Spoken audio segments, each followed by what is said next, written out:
사랑이 많으신 하나님, 주님께 예배드리게 하시니 감사드립니다. 먼저 어제의 날을 자복하며 회개의 기도를 드립니다. 저희들의 행실을 먼저 돌아봅니다. 주님의 십자가 의만을 붙잡고 살아야 하는 저희가 스스로 행했던 몇 가지 선한 일들을 의지하며 교만했음을 고백합니다. 저희는 주님의 은혜로 성도가 되었음에도 저희가 내어놓는 몇 가지 행실로 저희가 참 성도됨을 증명하려고 했음을 고백하오니 용서하여 주시옵소서. 말씀을 전하고 듣는 이 시간 성령 하나님 주관하여 주셔서 바른 말을 전하게 하시고 들을 수 있도록 인도하여 주시옵소서. 이 모든 말씀 예수 그리스도 이름으로 기도하오며, 하늘에 계신 아버지, 오늘 제가 주님의 임재 안에서 살고 주님을 더욱더 기쁘시게 하기를 기도합니다. 주 예수님, 오늘 제가 저의 십자가를 지고 주님을 따르기를 기도합니다. 성령님, 오늘 성령님이 저를 충만하게 채워주시고 성령의 열매, 사랑과 희락과 화평과 오래 참음과 자비와 양성과 충성과 온유와 절제가 제 삶 속에서 익어갈 수 있도록 해 주시기를 기도합니다. 아멘.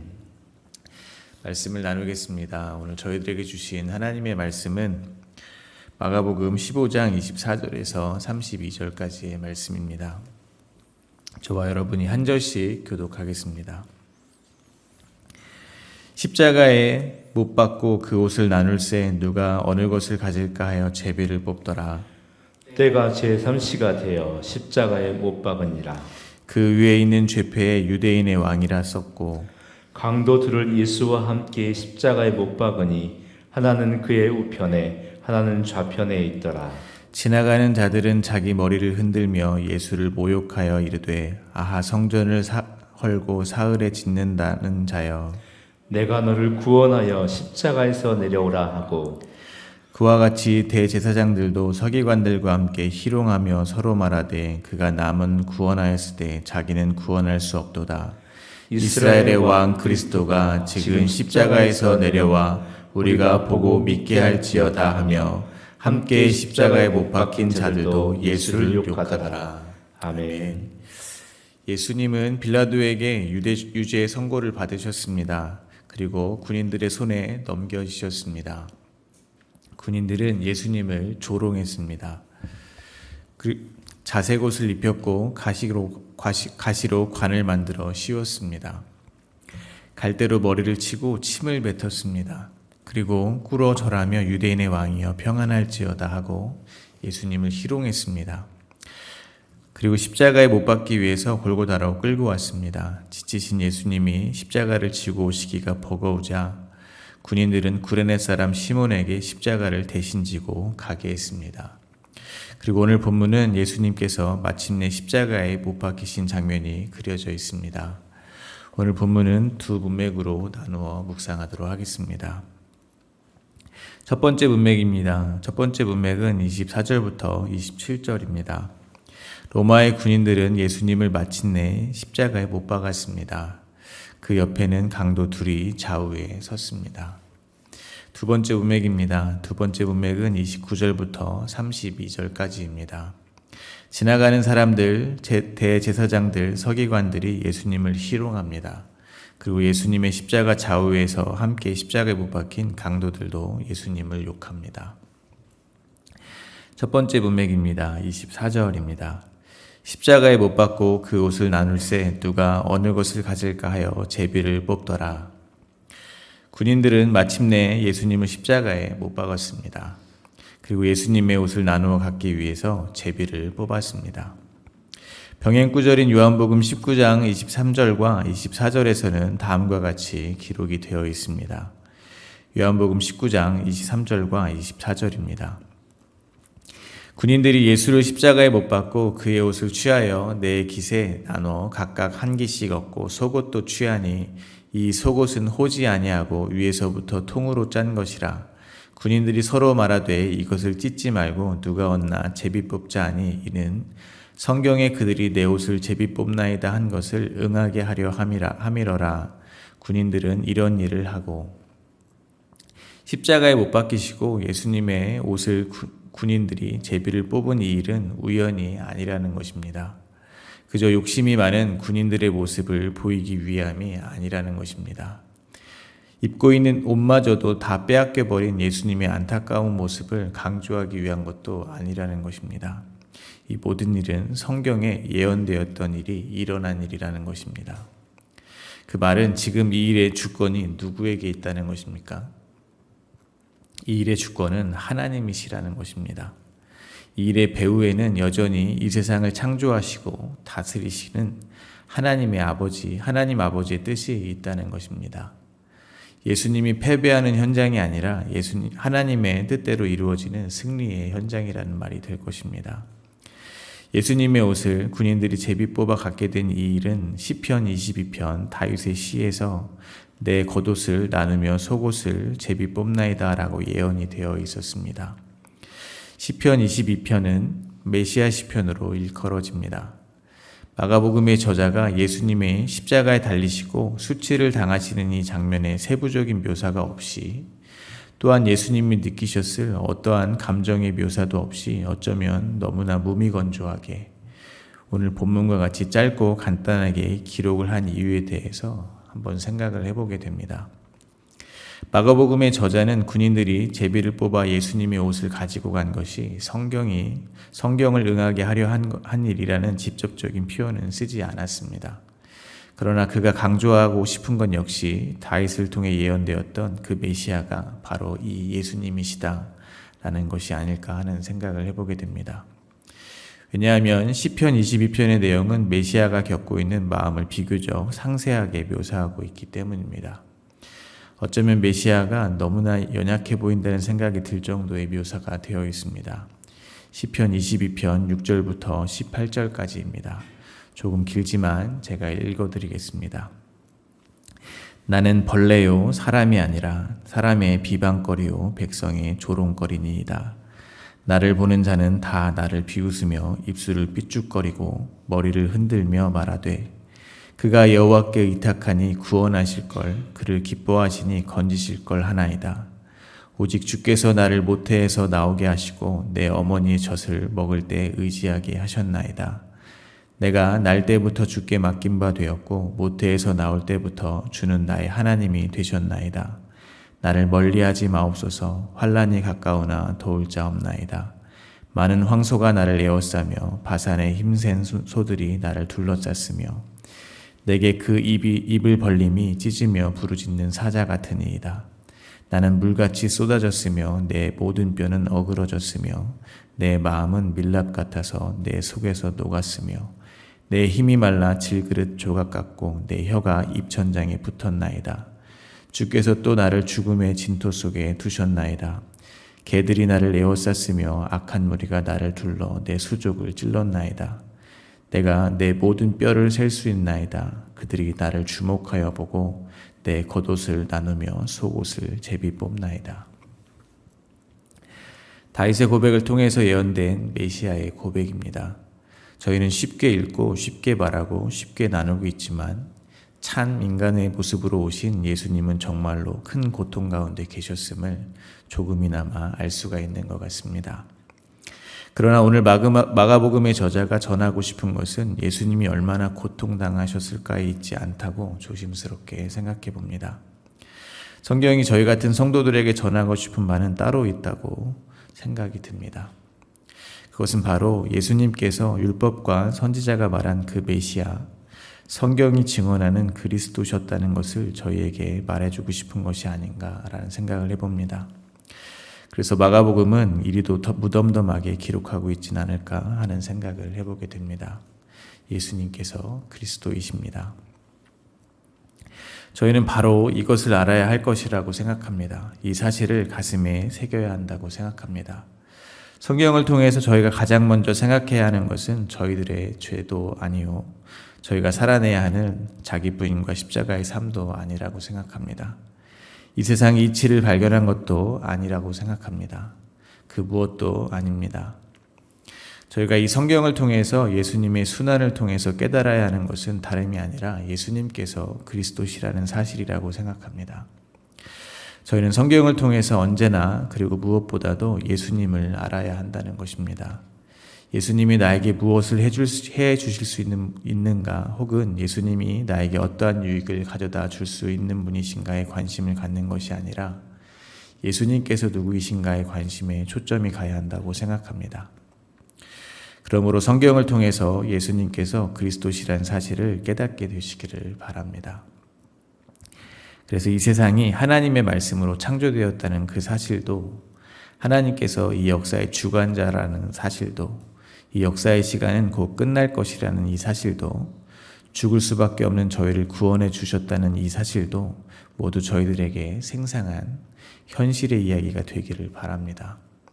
그래서 저희의 삶의 목적도 방향도 모두 세상 사람들과는 정말로 다른 사람들이 되시기를 간절히 바랍니다.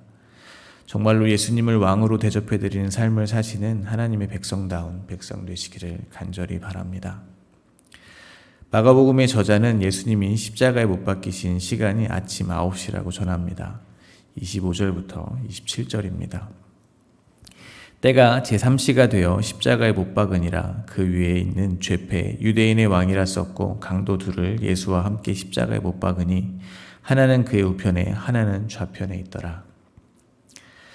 때가 제3시가 되어 예수님을 십자가에 못 박았다고 합니다. 제3시는 지금 시간의 개념으로 아침 9시입니다. 그리고 예수님의 죄패에는 유대인의 왕이라고 적었습니다. 예수님의 죄패에 써있는 유대인의 왕을 묵상해 봅니다. 저희는 영적 이스라엘이라고 부릅니다. 그런 예수님의 죄패에 써있는 유대인의 왕은 곧 우리의 왕이라고 바꾸어 읽어도 무방할 것입니다. 저희가 가지고 있는 이 세상의 삶의 방식은 즉 약육강식의 원리입니다. 힘 있는 자가 힘없는 자를 빼앗아서 살아남는 방식이라는 것입니다. 축구 경기를 예를 들어보겠습니다. 아무리 극적으로 드라마틱하게 승리를 한다고 해도 축구 경기의 본질은 어떻게든지 약자를 누르고 승리를 쟁취하는 것입니다. 시합에서 진다는 것은 그동안 그 시합을 위해서 쏟았던 시간과 노력을 모두 승자에게 빼앗겨 버리는 것과 같다는 것입니다. 시합에서 우승하는 팀은 다른 팀이 그 시합을 위해서 쏟은 노력을 다 쟁취하여 홀로 살아남는 것과 같다는 것입니다. 그 냉혹한 현실에서 패자가 겪는 아픔, 슬픔 등은 전혀 고려의 대상이 아니라는 것입니다. 이것이 모든 스포츠 경기가 가지고 있는 승리의 뒷면입니다. 이러한 원리로 이 세상은 운영이 된다는 것입니다. 1등을 하려면 2등의 마음을 고려해서는 안 됩니다. 우리 회사가 입찰에 성공하려면 입찰에서 실패해서 회사의 경영이 어려워지는 다른 회사의 사정을 고려해서는 안 된다는 것입니다. 이러한 약육강식의 최정상에 있는 자를 세상은 왕이라고 부릅니다. 그들은 자기보다 아래에 있는 사람들을 힘으로 다스리고 군림합니다. 그러나 우리의 왕으로 오신 예수님은 지금 그 반대의 자리에 서 있다는 것입니다. 죄인들이 휘두르는 매를 맞고 그들이 뱉는 침을 맞고 그들이 조롱하는 소리를 모두 듣는 것입니다. 예수님은 우리의 왕으로 오셔서 그 목숨으로 저희를 섬기는 자리에 서 계시다는 것입니다. 이것이 하나님이 왕으로서 저희를 다스리시는 방법입니다. 이것이 또한 이 세상에 임한 하나님 나라의 삶의 방식입니다. 높을수록 섬기는 것입니다. 더 많이 가진 사람이 섬기는 것입니다. 가장 큰 사람이 가장 많이 섬기는 것입니다. 이것이 이 세상에 임한 하나님 나라의 삶의 방식입니다.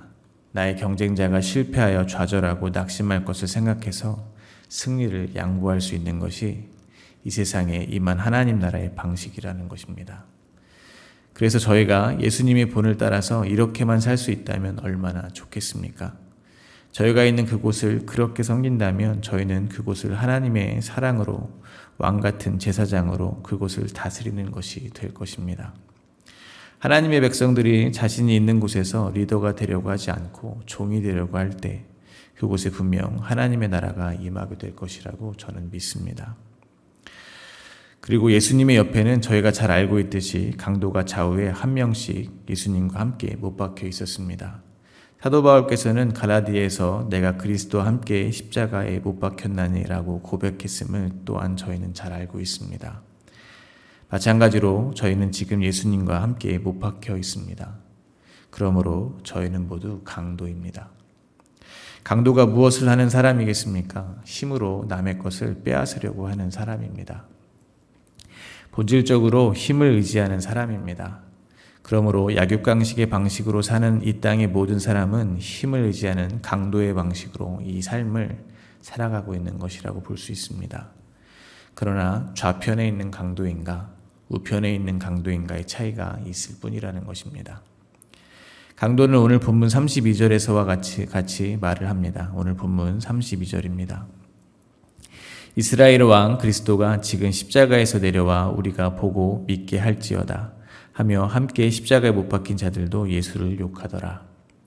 방금 읽어드린 오늘 본문 32절에 의하면 누가 예수님을 욕한 강도입니까? 둘 다입니다. 오늘 본문 32절에 의하면 분명히 함께 십자가에 못 박힌 자들이 예수를 욕했다고 복수로 기록하고 있기 때문입니다. 그러나 평행구절인 누가복음에 의하면 한 강도가 갑자기 예수님이 그리스도시라는 사실을 깨닫습니다. 누가복음 23장 39절에서 43절입니다.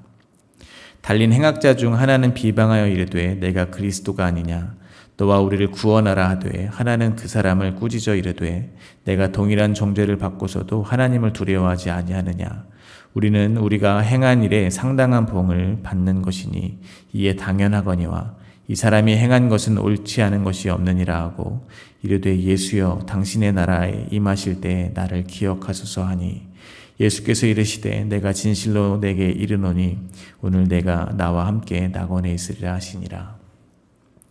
저희는 모두 강도입니다. 그러나 저희는 갑자기 예수님이 그리스도시라는 사실을 깨닫게 된 강도일 뿐이라는 것입니다. 저희를 당연히 구원해달라고 요구할 수도 없이 그저 예수님 당신의 나라에 임하실 때 저를 기억해 주세요라고 말할 수밖에 없는 그런 강도라는 사실을 잊지 마시기 바랍니다. 저희는 예수님이 당신의 나라에 임하실 때 혹시 기록을 못하셔서 그대로 내가 지옥불에 떨어진다고 해도 아무 할 말이 없는 죄인 중에 괴수라는 사실을 하나님의 은혜로 그저 깨닫게 된 강도라는 사실을 잊지 마시기를 바랍니다. 그러나 그러한 사실을 깨달은 사람만이 진정으로 이웃에게 사랑의 종이 될 수 있다는 사실 또한 낮아질 수 있다는 사실 또한 믿으시기를 바랍니다. 두 번째 문맥입니다. 사람들은 십자가에 달리신 예수님을 조롱합니다. 29절부터 31절입니다. 지나가는 자들은 자기 머리를 흔들며 예수를 모욕하여 이르되 아하 성전을 헐고 사흘에 짓는다는 자여 내가 나를 구원하여 십자가에서 내려오라 하고 그와 같이 대제사장들도 서기관들과 함께 희롱하며 서로 말하되 그가 남은 구원하였을 때 자기는 구원할 수 없도다. 첫 번째 문맥에서 나누었듯이 예수님은 나를 보는 자가 다 나를 비웃었으며 입술을 삐죽거리고 머리를 흔들며 말하되 그가 여호와께 의탁하니 구원하실 걸 그가 기뻐하시니 건지실 걸 하나이다 라는 시편의 말씀대로 조롱을 받으시는 것입니다.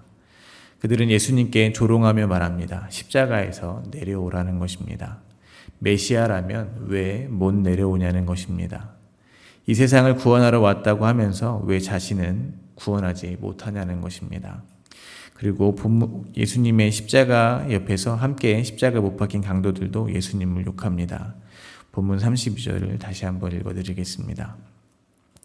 이스라엘의 왕 그리스도가 지금 십자가에서 내려와 우리가 보고 믿게 할지어다 하며 함께 십자가에 못 박힌 자들도 예수를 욕하더라. 이들의 조롱은 한마디로 표현하면 다음과 같습니다. 나에게 당신이 정말 메시아, 즉 하나님이란 사실을 증명해 보십시오 라는 말입니다. 힘을 의지하는 인간들의 탐심은 항상 이런 식입니다.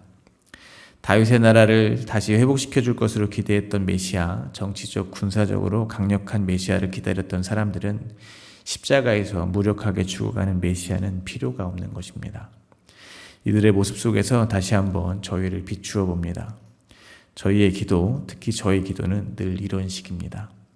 하나님, 이번에 이 일을 해결해 주세요. 제가 이런 결과를 원합니다. 제가 지금 이러한 어려운 상황에 처했습니다. 그러니 저를 이 상황에서 제가 납득할 만한 결과로 저를 인도해 주세요. 등등 저의 기도는 늘 하나님께 제가 처한 이 어려움을 해결함으로 당신이 전지전능한 하나님이라는 사실을 나에게 증명해 보십시오 라는 기도를 드립니다. 제가 오늘 본문의 사람들과 대제사장들과 서기관들과 강도와 다를 것이 무엇이 있겠습니까? 그러니 저는 강도가 맞는 것입니다.